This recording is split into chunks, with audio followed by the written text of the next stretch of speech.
afternoon. Welcome to the St. Martin Parish Council Committee meetings of Tuesday, June 17, 2025 at 4:30 in the Carol J. Fusilier Meeting Room of the St. Martin Parish Government Annex Building. Please silence all cell phones and remove all hats. The public may comment upon any item which requires a vote by the St. Martin Parish Council. We ask that you fill out a request to speak form located in the back of the room. Once completed, you are to bring it to the Sheriff's Deputy, who will give it to me. I would like to call the Public Works Committee meeting to order with a prayer led by Council Clerk.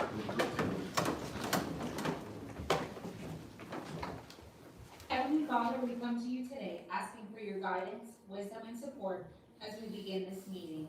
Help us to engage in meaningful discussion, allow us to grow closer as a group, and nurture the bonds of community. Amen.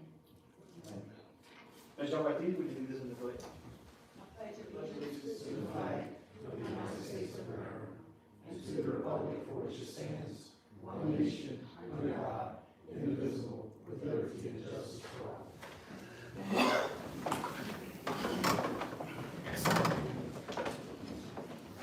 Roll call, everyone's here, and Mr. Tosan is excused.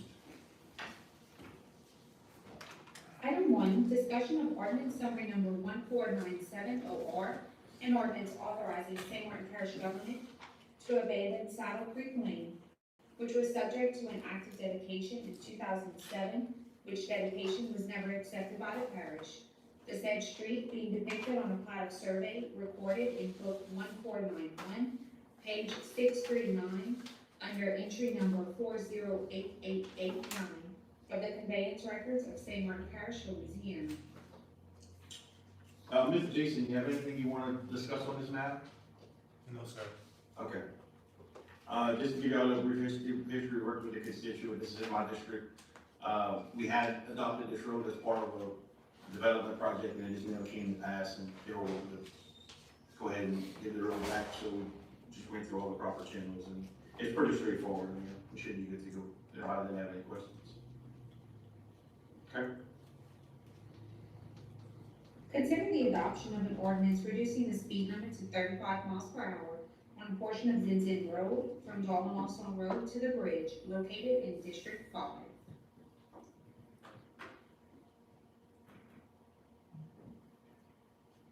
Consider the adoption of an ordinance setting the speed limit to 25 miles per hour on Roosevelt Brown Road located in District 7.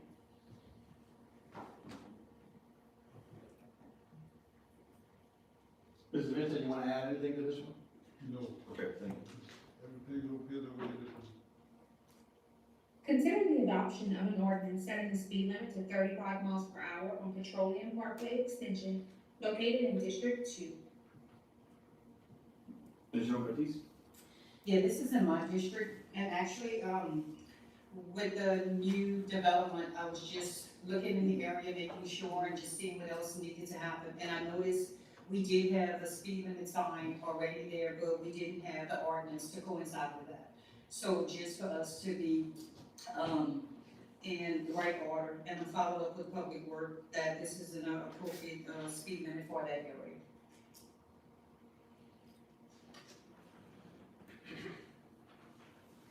Consider the adoption of an ordinance setting the speed limit to 35 miles per hour on Lavitt Road located in District 2. Ms. Jean-Baptiste? This is actually in adjacent to Petroleum. This roadway did not have a speed limit on that. And so to be in conjunction with everybody else, we're gonna go ahead and, put it at 35 miles per hour.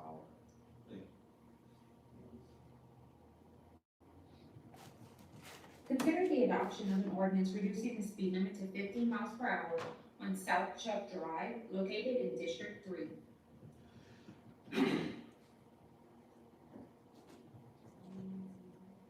Ms. Narkis?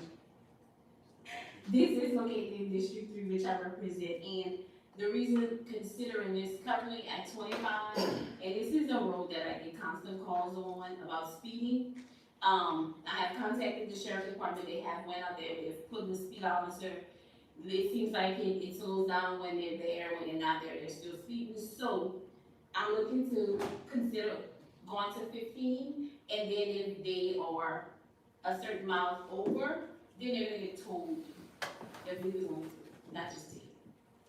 So we haven't, we discussed speed bumps, we don't know what that entails. So we're gonna try to give it back to the sheriff department. Is that, can I ask a question, is that, a legal precedent? Can you go in that order to where a ticket is dispersed and then initially, Well, goes? we don't have that precedent to make, but knowing in how the sheriff department operates, then that's what happened. But that's not what we're putting on, that's not what we're putting in our ordinance for them to be ticketed, that's, no. Just That's a just the law. question, in the event of, is this within the parameters to take? You're really speeding, Yeah. you're not 5 over, you're 10, you're 15.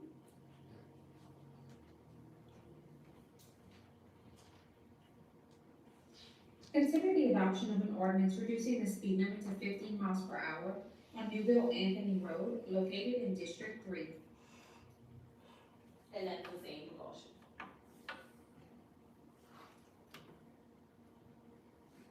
Consider the adoption of an ordinance reducing the speed limit to 15 miles per hour on Belterre Drive located in District 3. Same precaution.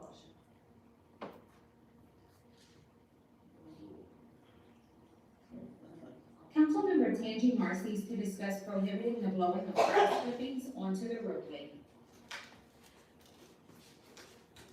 Okay, so, responding, I've gained some knowledge on it and, maybe haven't paid attention to it because I'm not a motorcycle rider, but it does bother the motorcycle riders, and if I've passed, when, residents were cutting grass, they tend to blow their grass in the roadways, and that is I've Googled, It's a and it's a hazard, it's very unsafe.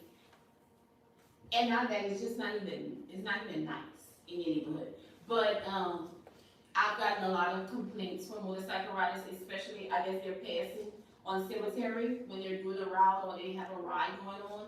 So I did bring this up, not in detail, last administration, but it's come to the forefront again. So I'm bringing it because I do believe, I did contact Brooke and asked her, she was smart, to check to see if we had anything, if we had an ordinance for such, and she didn't find anything. So I would like for us to consider, having our attorney to put something together where we have an ordinance in place for the grass cutting and blowing into the street base. That's just a concern.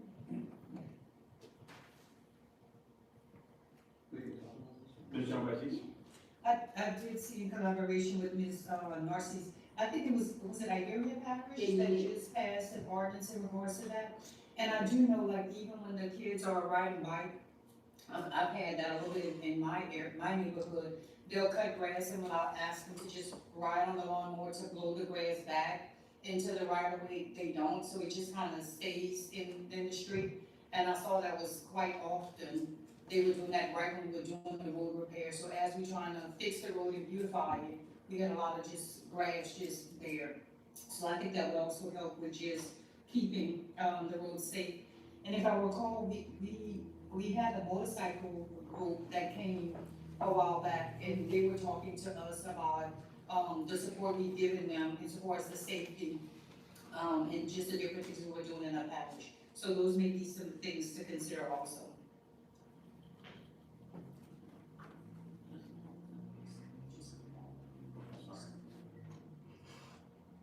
Mr. Louvier? So, my concern on this is, I know it's dangerous, she did the research, I don't know that, we talked about it already. But where does it stop?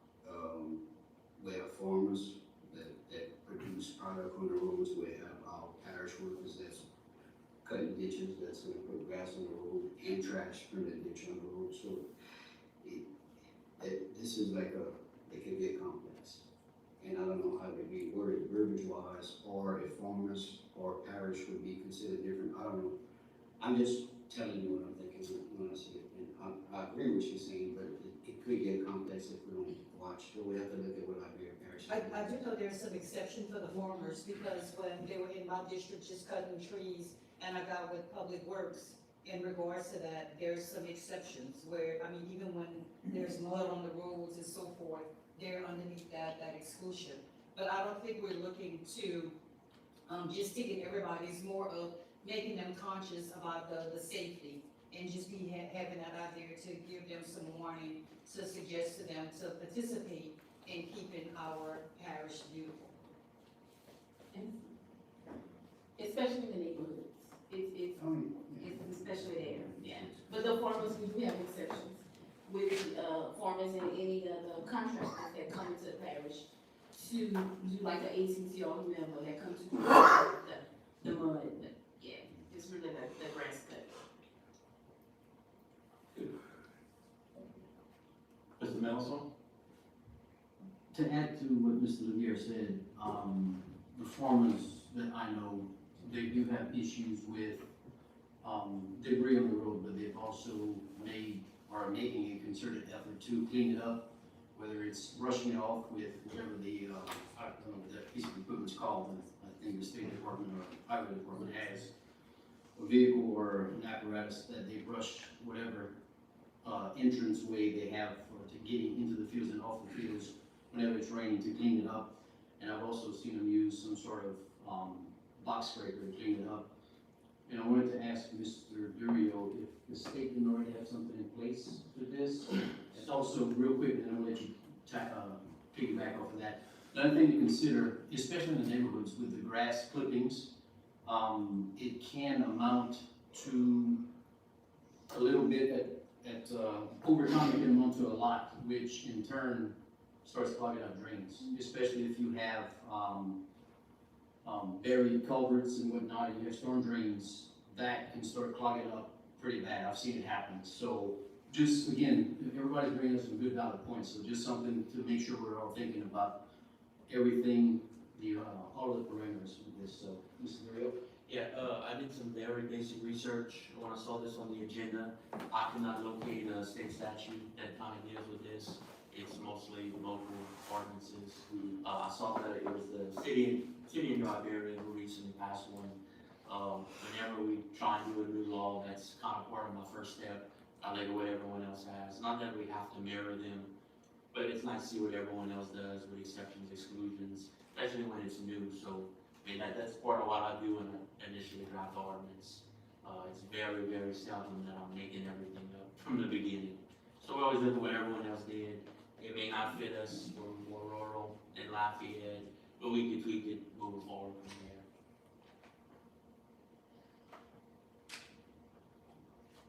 Everybody's good? Consider the adoption of an ordinance reducing the extent of the servitude rights of St. Martin Parish government from 100 feet to 27 feet on the southern side of the drainage channel designated as L-36A-2A-5, where it borders parcel number 04101B2238. Ms. Castillo? Yeah, Ms. Williams sent a request in to reduce the servitude on Kennedy Drive, which is in Mr. Corville's district. We went out with the drainage supervisor to make sure we're good with 27 feet, which we are, and give her about the same distance on front and back of the yard.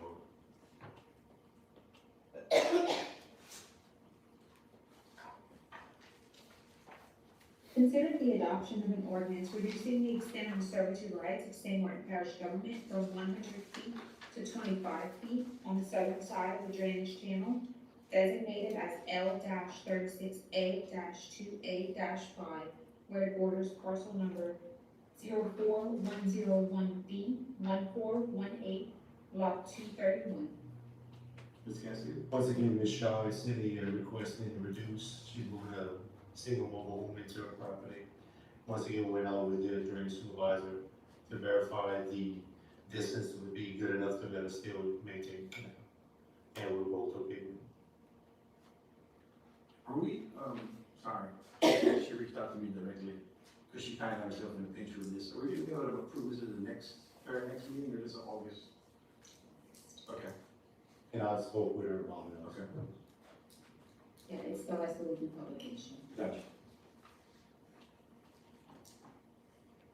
Consider the adoption of an ordinance reducing the extent of the servitude rights of St. Martin Parish government from 100 feet to 20 feet on the eastern side of the drainage channel designated as L-20N-1A-1, third orders parcel number 185-000-1650. Once again, Mr. Judy sent in a request to reduce it. He's selling the property and they want to build a house onto their property and it's on a headland to the opposite side of the canal, so we still have ample space to clean the canal.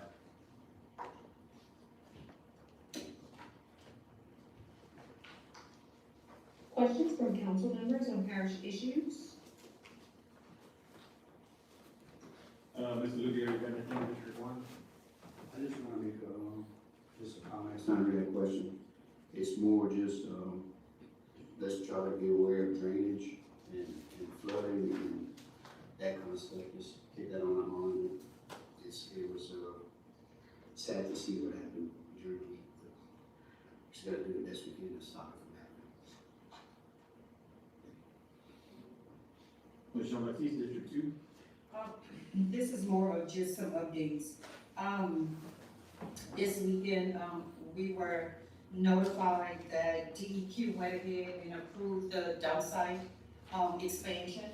So pretty much everything they wanted, the expansion, the increase in height, the ability to go from covering every 14 days to now every 30 days.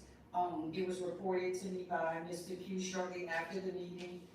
They were cited again for non-compliance and they still were granted, an extension. So unfortunately, the residents are not happy, about that.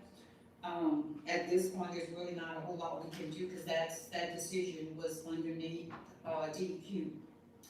Mr. Pugh did call to try to find out the specifics of that, to no avail.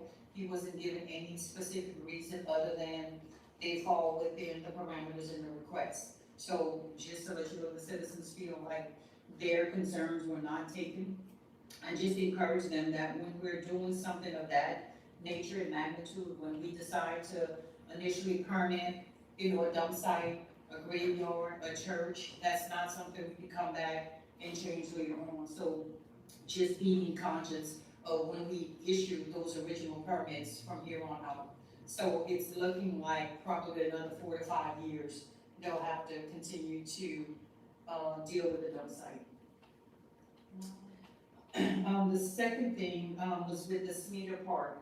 While I was out on vacation, I did get quite a few calls in regards to, the rain. I did share with, some of the constituents that unfortunately we were not the only community.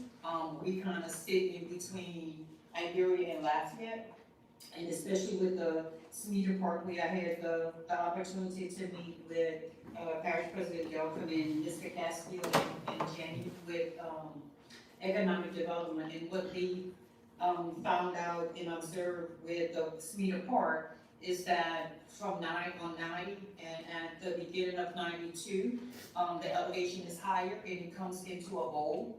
So unfortunately, those businesses that are in the middle, receive a lot of the water. There's not a lot that Parish could do to elevate that. We are looking at a couple of options, out there to try to look at that. We're doing a road project, so we'll be doing some drainage. We'll look at spraying some of the grass. We may look at possible retention ponds. So there's a lot of different options we're gonna look at to see how we can help alleviate that. But some decisions were made way back to move the lines for the canal, and it actually makes a squared off view.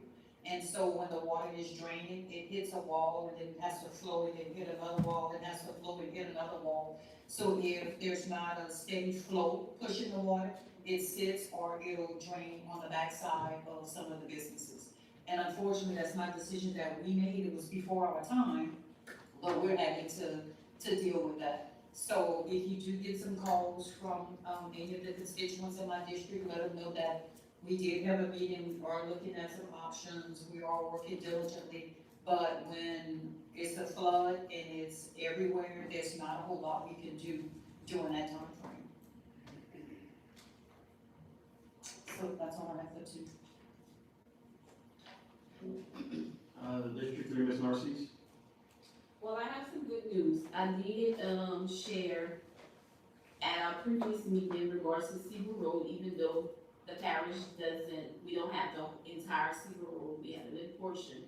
But, it still was a concern of mine representing District Three. I did mention about some funding, and we know how that goes, but I have good news. I received a text on Saturday from, Senator Blakely Gas, and he said, it's guaranteed, we are funded, and we can do it. So, we're excited, we need some, yeah, he texted me Saturday with that, so I like it in black and white.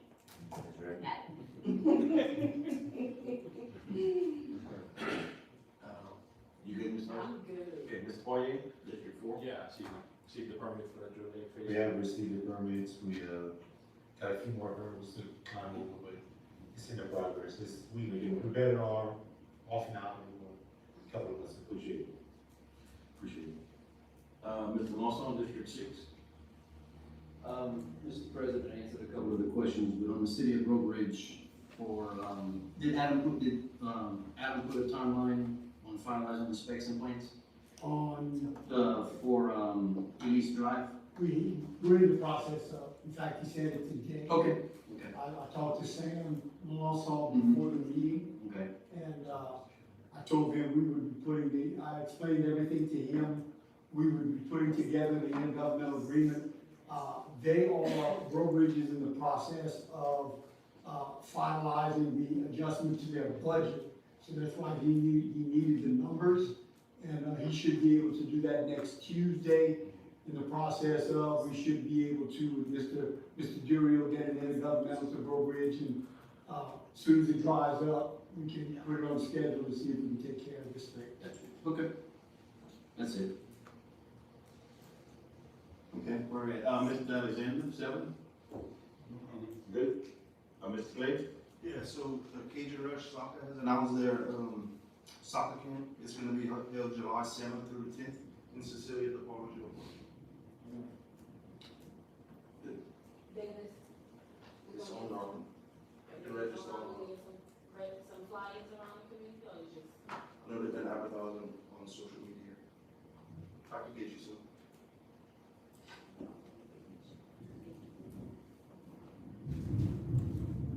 I'm good.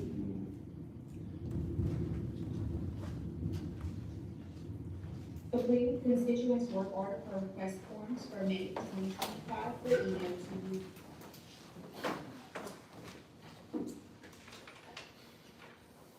This meeting is adjourned.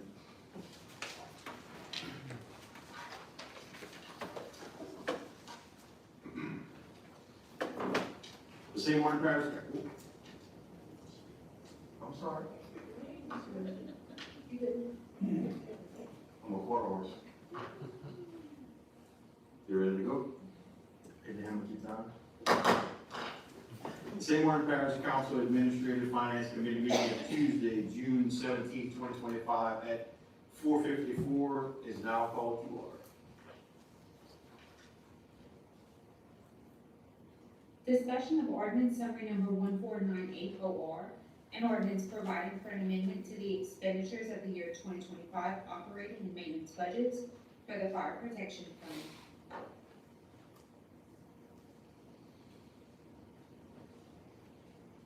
Discussion of ordinance summary number 1499 OR, an ordinance authorizing St. Martin Parish President Pete Delcom to enter into a lease agreement with T. Martin for the property located at 110 Old Market Street, St. Martinville, Louisiana, 70582, to be used as a temporary office of the St. Martin Parish Tax Assessor, with an option to extend said lease and matters related thereto. Vice President Dale. Yes, I'd like to say a few words about this. The tax assessor does not have the ability to enter into a contract. So being that they are somewhat under the umbrella of St. Martin Parish government, we will enter into that lease agreement with Mr. Martin. And of course, the assessor will be paying 100% of the, it's $1,400 a month, be paying 100% of that lease for. They're doing construction in his office. It shouldn't take longer than a couple of months. So 6 months would be very adequate. He'll pay for the entire 6-month lease. We put in there an option to renew, and looking at the new water consolidation district. With things moving around and so forth, I do not feel that there would be an adequate location for the new water district at the time of need. Being that the majority of meters are here in St. Martinville, it only makes sense that this office will be located in St. Martinville. I have some ideas and so forth. However, we're gonna, probably in about a year or so, we're gonna be looking at flipping this whole thing over into the new water consolidation district. And I wanted to make sure that we have an office available. And the funding of the lease would then be coming from the new water board and not the parish of St. Martin. And at that point in time, we can talk about transferring the lease to the new water board. I'm just looking to give us the ability for someone not to come in, not that things are moving that quickly in St. Martinville, but come in and it was built as an office and it would make a perfect location. So we gave ourselves an option at the end of this lease period.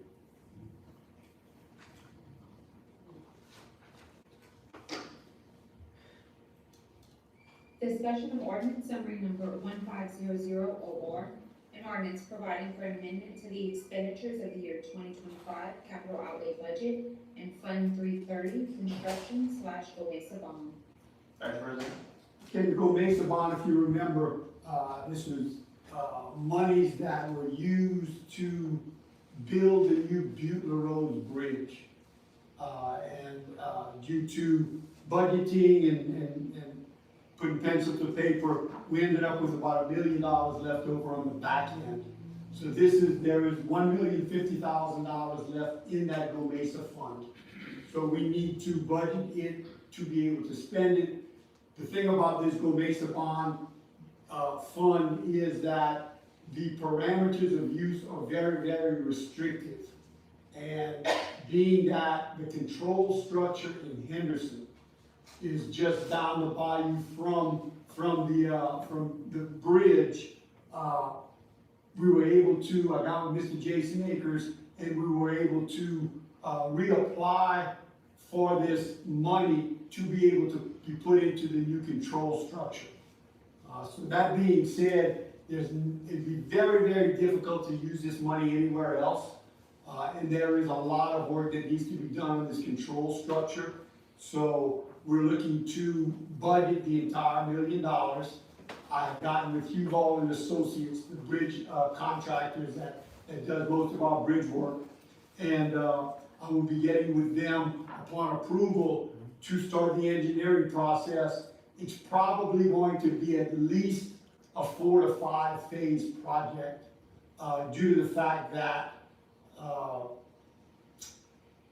the only time of construction on this control structure is from mid-August to possibly November, when the water historically and seasonally is at its lowest point.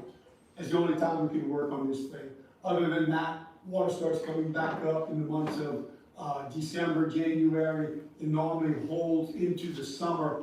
So it's a very short window of opportunity to be able to do the work.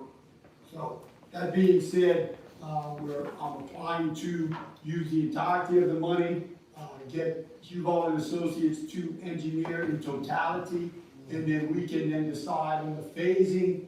And then as each project and each phase comes to fruition, we can take another look at what is remaining and then make decisions as we go as to what we're going to do next in the project.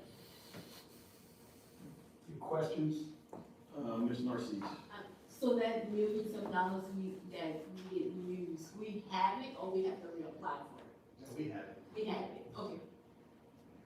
So we just applying to do the project? To do that? We're applying to do the project, and then we're moving the money into the project status so that we can spend it. Yes, ma'am. Thank you. Mr. Alexander? Yes, sir, Mr. Tito. Where did you say the $5 million was coming from? It was initially, I think the initial project with the bridge was a $10 million project, and it was done for $9 million, so there was $1 million left over. That bridge has been operational, somebody correct me if I'm wrong, for a couple of years now. You know, so that money's been sitting there, but like I said, the requirements and parameters of that fund is very restrictive. You have to be able to show that it's tied into the Gulf or into some kind of water system. You have to be able to show that it is advantageous to the parish that we do this project. You have to be able to show that in some way, shape, or form, the oil business is inclusive in this. You know, we're able to show that with that control structure, if anything ever occurs to the interstate, you know, gotta go through that control structure to be able to get large vessels or whatever material into, to be able to fix that interstate. So with that being said, they gave approval for us to use that additional $1 million to upgrade that control structure. Good. Consider the adoption of a resolution authorizing the filing of an application with the Louisiana Department of Transportation and Development for a grant under 49 CFR 5311 formula grant for rural areas. This is done annually. Consider the adoption of a resolution authorizing the Director of Tourism for St. Martin Parish or the parish president to apply for any and all grants sponsored by the Louisiana Department of Culture, Recreation, and Tourism, Office of Tourism, LOT, including grants under the Cooperative Marketing Program, CMP, for LOT fiscal years 2025 to 2026 and 2026 to 2027. This is a 2-year renewal.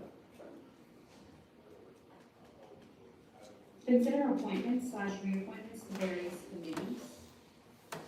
And you all do have in front of you an updated, letter from the library for their vacancy.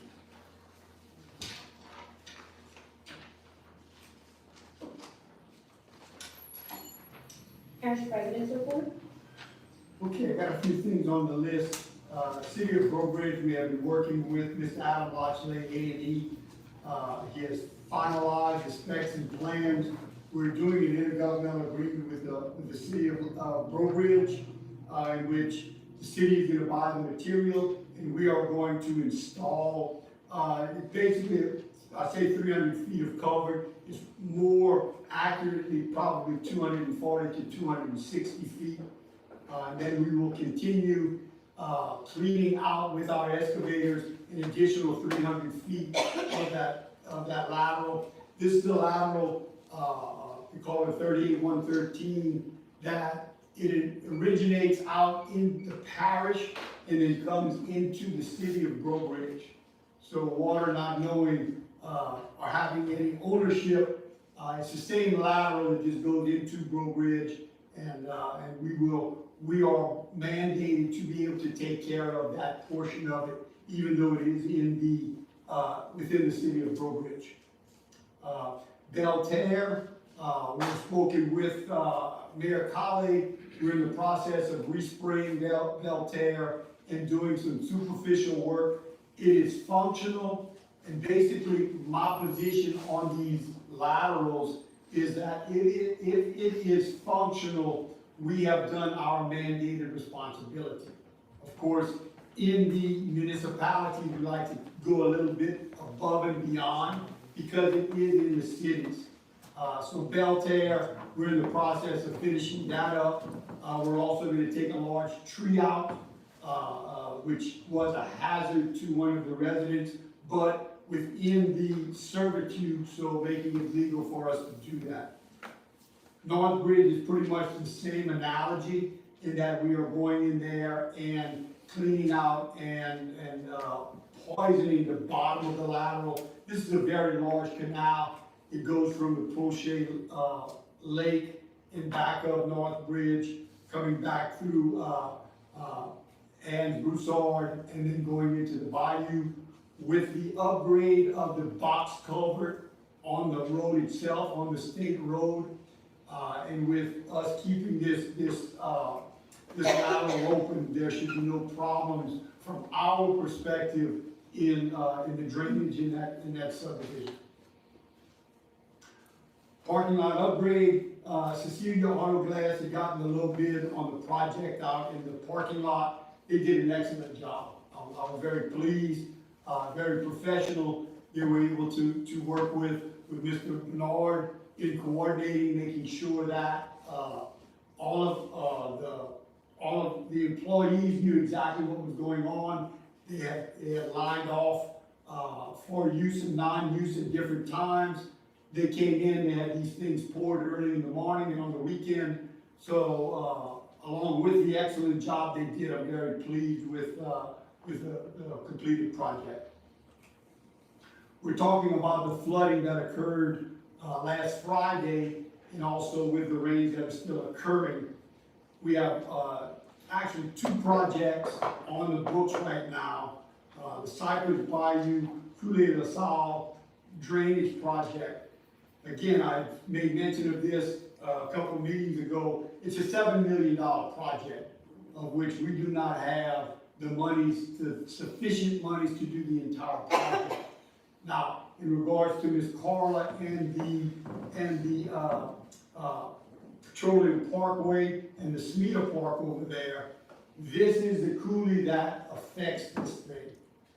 And I'm gonna do a little education here, and I'm sure you already know it, possibly for the public and for the public to realize, we do with our drainage millage. We have 35 employees with excavators, tractors, et cetera, and we do a pretty good job of keeping all of our canals and drainage ditches under control. Again, I use the word functional. You know, we live in South Louisiana. If people see a lot of grass in the ditch, it doesn't mean the ditch or the canal is not functional. If you get water going through there, that grass isn't stopping it. If there are large trees or other impediments that may fall into these are the concerns that we have. So along with our continuation of dredging and cleaning out these canals, we do a pretty good job. That being said, we have issues with, which are no control of us or to us, of the large inundation amounts of water that we have been getting over the past couple of years. You know, back in the day, I remember these rain events could be parallel to the rain bands that come in with a hurricane, in which they come off the Gulf and it's directly from south to north, and they just continue south to north, not moving east to west in any direction. And these things just stay there in a hurricane. We're seeing with some climate diversion and so forth, we're seeing more and more of these rain events in which it's not just a front coming through, moving west to east very quickly. It's rain bands that are accumulating and going south to north and not moving for hours at a time. I want to say in regards to our maintenance department and our public works, we do a good job of keeping all of our laterals and ditches open.